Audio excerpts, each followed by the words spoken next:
Couronné en mai 2023, Charles III fait l'objet d'un ouvrage signé Robert Hardman, auteur spécialisé dans l'histoire de la famille royale britannique, et ayant consacré plusieurs titres à la défunte Élisabeth II.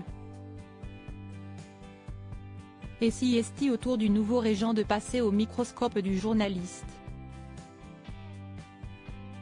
Dans son nouveau livre Charles III, New King, New Cour The Inside Story, Charles III, nouveau roi, nouvelle cour. Les coulisses de l'histoire, Charles III et ses proches sont analysés sans travers. L'un des fils de celui-ci, notamment, fait l'objet d'une attention particulière, héritier du trône. William portera après son père la couronne du royaume d'Angleterre, et deviendra William V. Une fonction qu'il entend exercer dignement, et en se distinguant de son père. En effet, Robert Hardman dévoile au travers de plusieurs témoignages que le prince de Galles tente de marquer une rupture avec son père et sa pratique de la monarchie. Amateur de théâtre et aimant s'entourer d'intellectuels, Charles III est décrit par beaucoup comme un faiseur de changements, au détriment de son fils, dépeint comme une personne conventionnelle et prudente, rapporte le Daily Mail. Le prince William tire la plupart de ses informations de sources en ligne telles que le site web de la BBC et de briefings du personnel, et préfère les mémos convaincants, rédigés à partir de points, aux gros paquets de documents que le roi aime parcourir.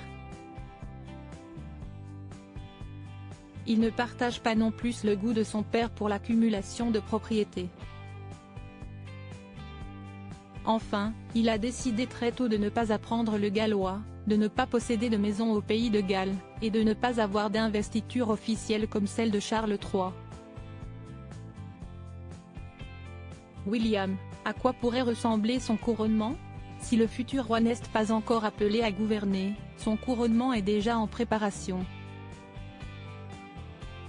Dans son ouvrage, Robert Hardman a récolté plusieurs témoignages qui décrivent la cérémonie d'investiture du prince de Galles comme sobre. Son père est très spirituel et parle volontiers de sa foi, mais ce n'est pas le cas du prince, explique un haut fonctionnaire du palais. Ainsi, William ne va à l'église qu'à Noël et Pâques. Son couronnement pourrait donc être moins spirituel que celui de Charles III.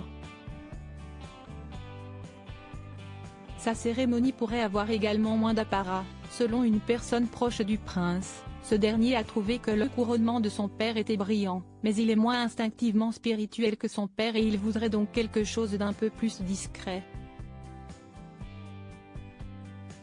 Il aimerait également que sa cérémonie soit plus courte, idéalement 1 heure et 10 minutes, et plus simple.